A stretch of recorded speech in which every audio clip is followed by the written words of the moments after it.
दोस्तों, क्या आपने कभी सोचा है कि 45 डिग्री की भयंकर लू में पौधे पानी मिलने के बाद भी क्यों सूख जाते हैं? आज मैं आपको 4 ऐसे वैज्ञानिक ऑर्गेनिक ब्रह्मास्त्र बताऊंगा जो पौधों को एसी जैसी ठंडक देंगे और हीट शॉक से बचाएंगे।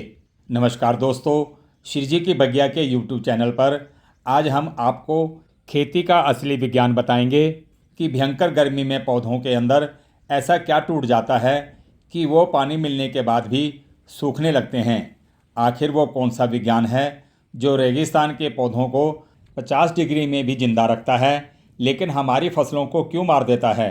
और सबसे बड़ा सवाल दोस्तों, क्या आधुनिक कृषि विज्ञान में कोई ऐसी जुदाई चीज़ें भी हैं जिसे खेतों में डालने से भयंकर गर्मी और लू के थपेड़ों के बीच में भी पौधे बिल्कुल बर्फ़ जैसी ठंडक महसूस करें और इनकी उम्र एक दिन भी कम ना हो?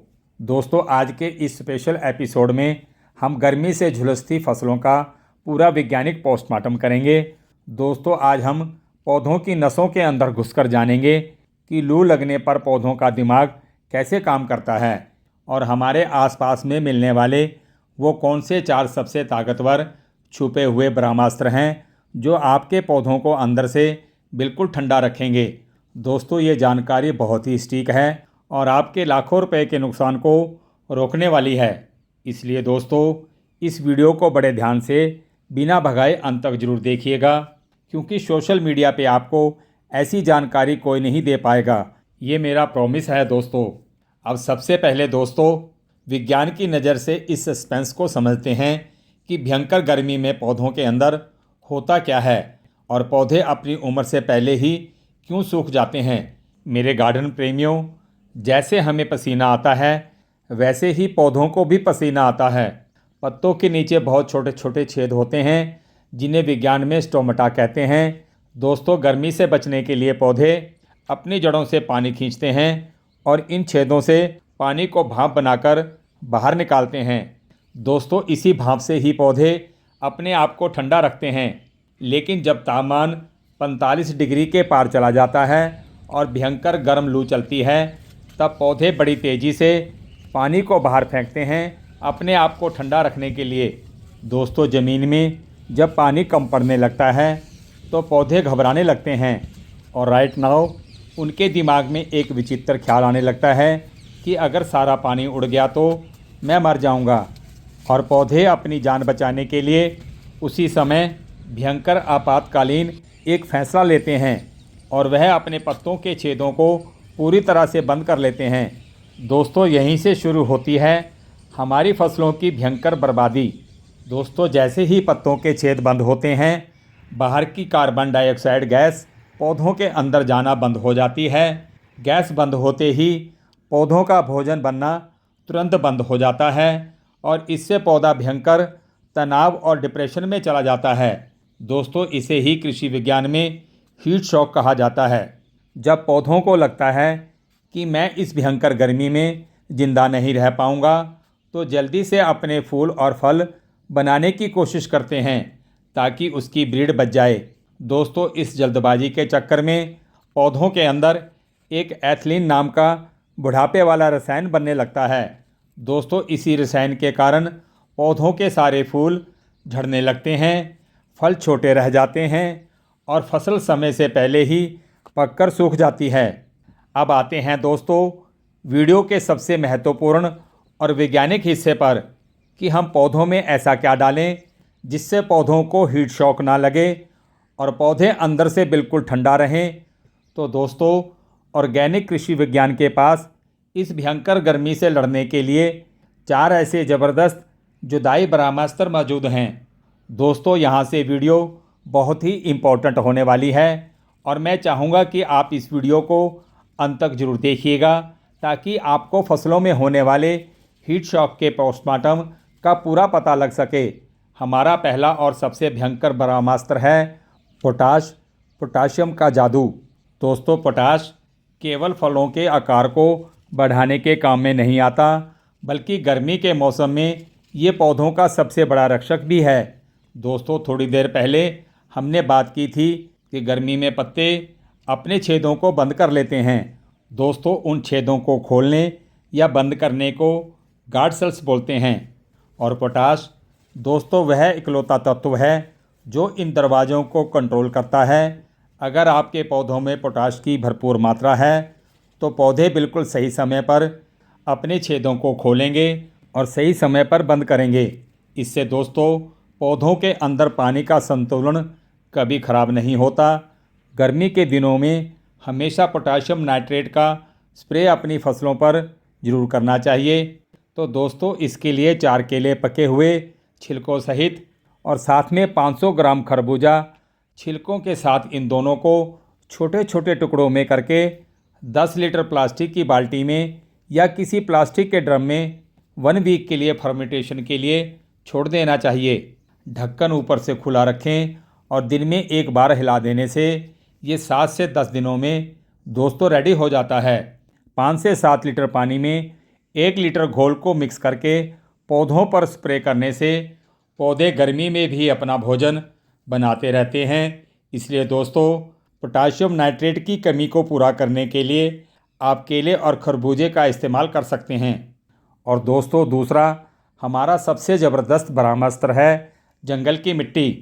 जहां भयंकर लू और तेज़ गर्मी में भी पौधे हरे भरे मजबूत दिखाई देते हैं।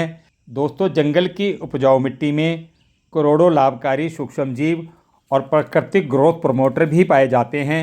जब इस मिट्टी से उच्च गुणवत्ता वाला जीवामृत तैयार किया जाता है तो ये पौधों की जड़ों को मजबूत बनाने, पोषक तत्वों का अवशोषण बढ़ाने और गर्मी में तनाव को कम करने में मदद करता है।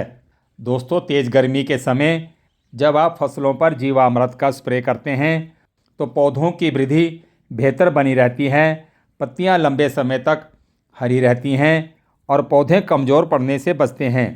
ये पौधों में नई जड़ों के विकास को बढ़ावा देता है और फसल को लंबे समय तक हरा भरा, ताकतवर और जवान बनाए रखने में सहायक माना जाता है। दोस्तों वीडियो लंबी ना हो, जीवामृत को बनाने और इस्तेमाल करने का लिंक मैंने डिस्क्रिप्शन में दे दिया है। आप लिंक को प्रेस करके पूरी जानकारी प्राप्त कर सकते हैं। और अब हमारा तीसरा और सबसे आधुनिक ब्रह्मास्त्र आर्थोसैलिक एसिड। दोस्तों सबसे खास बात यह है कि आर्थोसैलिक एसिड कोई केमिकल नहीं बल्कि प्रकृति का दिया हुआ एक सुरक्षा कवच है जो धान की भूसी, बांस की राख या पत्तों की खाद, ये जंगल की मिट्टी जैसे जैविक पदार्थों में प्राकृतिक रूप से पाया जाता है।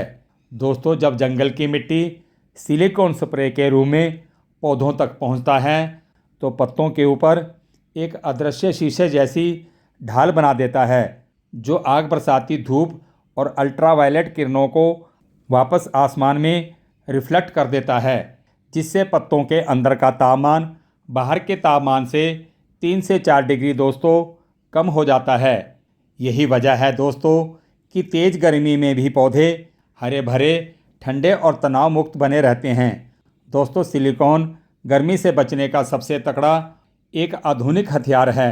इसलिए दोस्तों गर्मी के मौसम में सिलिकॉन का प्रयोग फसलों पर ज़रूर करते रहें। अब दोस्तों हमारा चौथा और सबसे अनोखा ब्रह्मास्त्र है सैलिसिलिक एसिड। दोस्तों जब हमें भयंकर बुखार होता है तो हम पैरासिटामोल या एस्पिरिन की गोली खाते हैं। गोली खाने के बाद हमारा शरीर पसीना छोड़कर ठंडा हो जाता है। यही विज्ञान दोस्तों पौधों पर भी काम करता है। सैलिसिलिक एसिड पौधों के अंदर पाए जाने वाला एक कुदरती रसायन है जो उन्हें बीमारियों और गर्मियों से बचाता है। दोस्तों हरी मिर्च का जब आप हल्की मात्रा में स्प्रे करते हैं तो ये पौधे के सिस्टम को अलर्ट कर देता है। पौधे के अंदर ऐसे प्रोटीन बनने लगते हैं जो भयंकर लू के थपेड़ों को आसानी से झेल लेते हैं और पौधों को सूखने नहीं देते। अब सबसे ज़रूरी बात कि इनका इस्तेमाल कैसे करना है, वो कौन सी भयंकर गलतियां हैं जो गर्मी में स्प्रे करते समय आपको भूल कर भी नहीं करनी है। सबसे पहले सबसे बड़ी सावधानी, गर्मी के मौसम में कोई भी सुबह 10 बजे से लेकर शाम 4 बजे के बीच बिल्कुल नहीं करना चाहिए जब तापमान 35 डिग्री से ऊपर हो। अगर उस समय स्प्रे करते हैं तो दवाई का पानी पत्तों पर पड़ते ही उबलने लगता है और पत्तों पर भयंकर काले धब्बे आ जाते हैं। आपकी फसल बचने के बजाय पूरी तरह से जल जाएगी। इसलिए कोई भी स्प्रे शाम के 5 बजे के बाद या रात के समय ही करें जब मौसम में थोड़ी ठंडक आ जाए। और दूसरी सावधानी, गर्मी के दिनों में जब आप स्प्रे का घोल बनाएं तो पौधों में पानी देने की मात्रा 20% तक बढ़ा देनी चाहिए। अगर आप 1 एकड़ में 150 लीटर पानी लगाते हैं तो उसे 180 से लेकर 200 लीटर तक कर देना चाहिए। अगर आप ग्रो बैग में खेती करते हैं तो ग्रो बैग में पानी इतना दें कि पानी नीचे तक चला जाए या फिर ग्रो बैग से बाहर निकलना शुरू हो जाए। तीसरी और सबसे महत्वपूर्ण बात, ज़मीन में नमी का ना होना। आप ऊपर से कितने भी महंगे स्प्रे कर लें, अगर पौधे के पास ज़मीन में नमी नहीं है तो भी दोस्तों दवा काम नहीं करेगी। दोस्तों, गर्मी के दिनों में हल्की सिंचाई करते रहें, लेकिन पानी भर के नहीं छोड़ना चाहिए, क्योंकि दिन के समय में वह पानी गर्म होकर जड़ों को उबाल सकता है। अगर संभव हो तो फसलों की जड़ों के पास सूखी घास या फसलों के अवशेष बढ़ा देने से, जिसे हम मल्चिंग भी कहते हैं, ये मल्चिंग ज़मीन के अंदर की नमी को भाप बनकर उड़ने नहीं देगी और जड़ों को भयंकर गर्मी से बचाकर बिल्कुल एसी जैसी ठंडक देगी। मेरे पर्यावरण प्रेमियों, प्रकृति के इस भयंकर गुस्से को और बढ़ते हुए तापमान से हमारी फसलों को बचाना अब किसी एक साधारण खाद या पानी के बस की बात नहीं है। दोस्तों, अब हमें खेती में आधुनिक ऑर्गेनिक खेती का सहारा लेना ही पड़ेगा। अगर आप सही समय पर सिंचाई के साथ पोटाश, जंगल की मिट्टी, ऑर्थोसिलिक एसिड और सैलिसिलिक एसिड जैसी जुदाई तत्वों का सही अनुपात में इस्तेमाल करेंगे तो भयंकर लू के थपेड़ों में भी आपकी फसलें मुस्कुराएंगी और आपकी पैदावार पर कोई नकारात्मक असर नहीं पड़ेगा। दोस्तों, सिरजी की बगिया का हमेशा से ही ये प्रयास रहता है कि हम आपको बिल्कुल सटीक और वैज्ञानिक जानकारी पहुंचाएं। दोस्तों, हम चाहते हैं कि आपका पैसा सही जगह लगे और आपको उसका पूरा मुनाफा भी मिल सके। तो दोस्तों, आपको हमारी ये रिसर्च पसंद आई है तो वीडियो को लाइक करें और अपने दोस्तों के साथ ज़्यादा से ज़्यादा शेयर करें और हमारे चैनल को सब्सक्राइब करें और बेल आइकन के बटन को दोस्तों ज़रूर प्रेस कर दें ताकि वीडियो का नोटिफिकेशन आपको मिलता रहे। तो दोस्तों, आज बस इतना ही। फिर मिलते हैं ऐसी ही एक और नई जानकारी के साथ। आप पर्यावरण के साथ जुड़कर और जैविक खेती को अपनाकर दोस्तों सदा स्वस्थ रहें, खुश रहें। धन्यवाद।